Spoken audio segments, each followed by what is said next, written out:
Bonjour à tous et bienvenue sur ma chaîne YouTube Paroles vivantes et d'espoir. Aujourd'hui, nous allons plonger dans un si grand salut hébreu 2.1 à 4. Si c'est votre première fois ici, n'oubliez pas de vous abonner et de cliquer sur la cloche pour ne rien manquer de nos prochaines vidéos. Et si vous êtes déjà abonné, merci de votre fidélité. Sans plus attendre, passons directement au sujet du jour. Un si grand salut hébreu 2.1.4, introduction.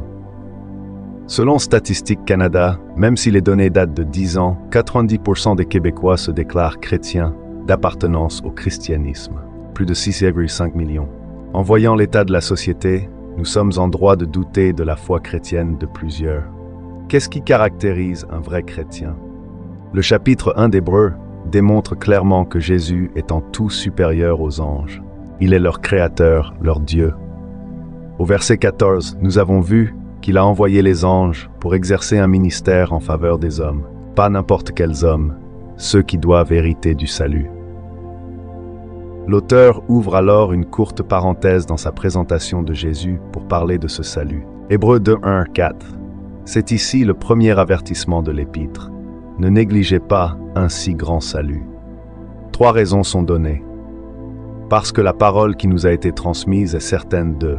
Parce qu'il existe un danger de dériver loin de Jésus 3. Parce que Dieu appliquera sa justice. Parce que la parole qui nous a été transmise est certaine. 3b4, l'Épître aux Hébreux commence par cette affirmation. Dieu nous a parlé par le Fils en ces jours qui sont les derniers. On nous dit au début du chapitre 2 qu'il faut prêter une vive attention à ces paroles. Mais comment prêter attention à ces paroles s'il n'est plus là pour nous parler? D'autant plus que Jésus n'a écrit aucun texte lui-même. Le message du salut, annoncé premièrement par Jésus, a ensuite été transmis par ses apôtres. L'arrivée du royaume de Dieu, la vie éternelle, l'offre du pardon de Dieu par son propre sacrifice, la repentance, la foi, la vie chrétienne. Les apôtres ont d'abord transmis le message verbalement, puis ils l'ont mis par écrit, le NT. Ont-ils réellement parlé au nom de Jésus? Comment pouvons-nous être sûrs qu'ils n'ont pas inventé ce qu'ils ont dit et écrit? Nous pouvons être sûrs de l'authenticité de leur message, car Dieu a appuyé leur témoignage par des signes, des prodiges, des miracles et des dons du Saint-Esprit. Courage surnaturel, assurance, patience à toute épreuve, communication dans des langues qu'ils ne connaissaient pas, guérison de malades, résurrection de morts, expulsion de démons. Les paroles de Jésus lui-même ont été appuyées par des miracles. Acte 2.22. Jésus de Nazareth, cet homme approuvé de Dieu devant vous par les miracles, les prodiges et les signes que Dieu a faits par lui au milieu de vous, comme vous le savez vous-même. Jésus a annoncé à ses disciples qu'après son départ, ils allaient prendre sa relève d'une manière miraculeuse. Jean 14.26. Mais le Consolateur, le Saint-Esprit que le Père enverra en mon nom, c'est lui qui vous enseignera toutes choses et vous rappellera tout ce que moi je vous ai dit. Jean 26-27. Quand sera venu le Consolateur que je vous enverrai de la part du Père, l'Esprit de vérité qui provient du Père, il rendra témoignage de moi, et vous aussi, vous me rendrez témoignage, parce que vous êtes avec moi depuis le commencement. Effectivement, les apôtres ont rendu témoignage de Jésus. Les gens ont pu croire qu'ils transmettaient réellement les paroles de Jésus parce que Dieu faisait par eux des miracles. C'est ce que les apôtres ont demandé, alors qu'ils étaient poussés par l'Esprit, selon Actes 29-30. Et maintenant, Seigneur, donne à tes serviteurs d'annoncer ta parole en toute assurance, et tends ta main pour qu'il se produisent des guérisons, des signes et des prodiges, par le nom de ton saint serviteur Jésus. Acte 14.1-3. Il parlait plein d'assurance dans le Seigneur qui rendait témoignage à la parole de sa grâce et leur accordait de voir des signes et des prodiges se produire par leurs mains. Acte 8.6.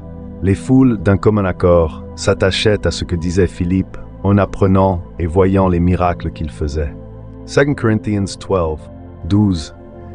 Les signes distinctifs de l'apôtre ont été vus à l'œuvre au milieu de vous par une patience à toute épreuve, par des signes, des prodiges et des miracles.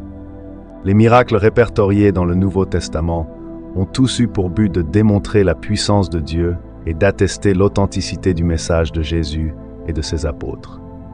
C'était nécessaire pendant la période de rédaction du Nouveau Testament dans le livre des Actes. Nous voyons une diminution des miracles en s'approchant de la fin. Les premières lettres de Paul, telles 1 et 2 Corinthiens, parlent abondamment des dons spectaculaires de l'Esprit, tandis que les dernières lettres, telles Éphésiens, n'en parlent pas du tout.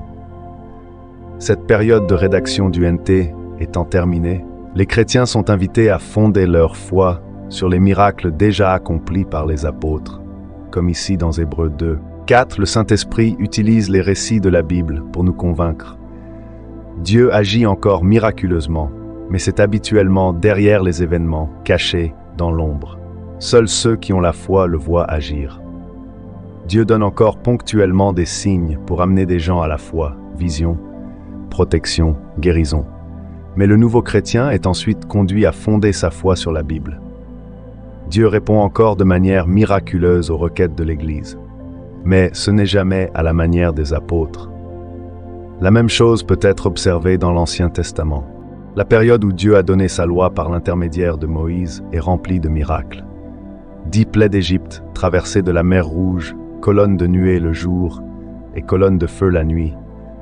L'eau qui sort d'un rocher, l'écaille qui tombe du ciel, la manne, la guérison par un simple regard sur le serpent de bronze par la suite. Les miracles se sont estompés.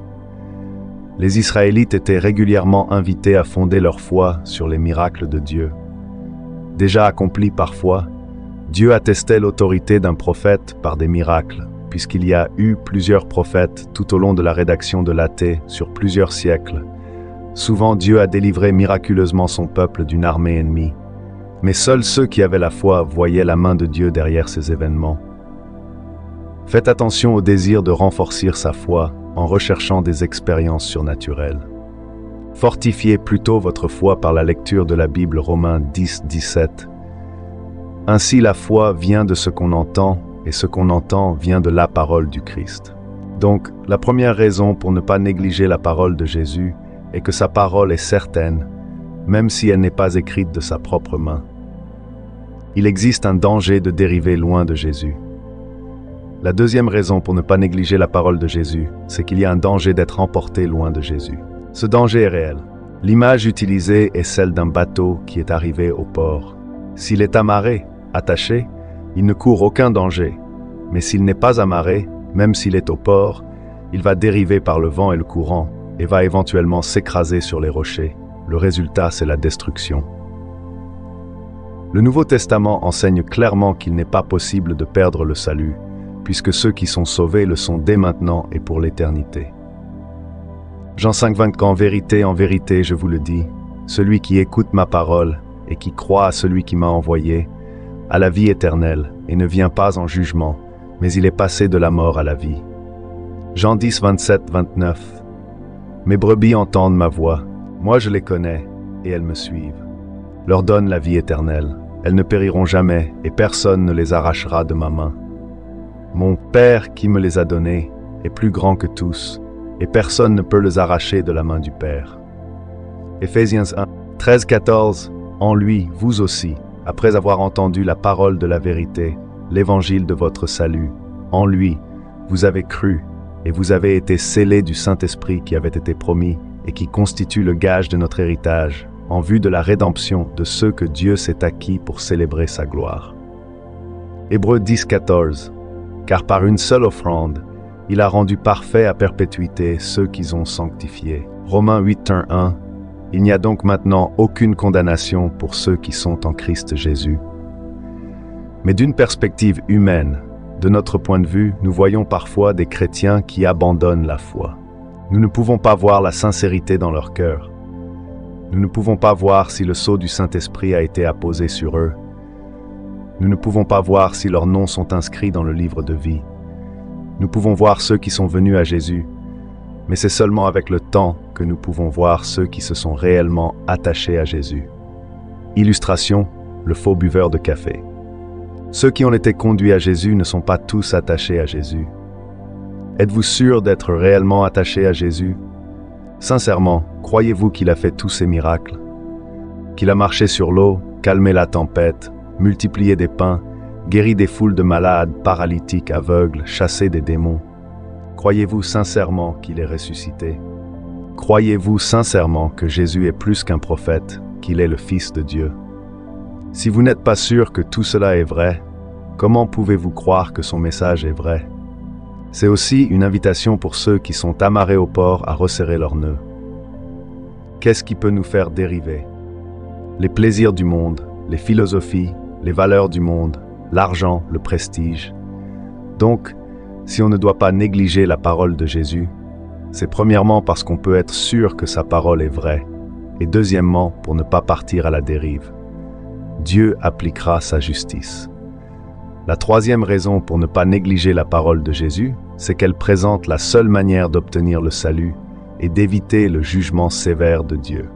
Comment échapperons-nous si nous négligeons un si grand salut? Ce n'est pas une menace en l'air. Ce n'est pas simplement pour faire peur aux gens et remplir les églises. C'est une réalité. Au verset 2, l'auteur présente la doctrine qui était bien connue des Juifs à l'époque de Jésus, selon laquelle Dieu a donné sa loi à Moïse au mont Sinaï par l'intermédiaire des anges.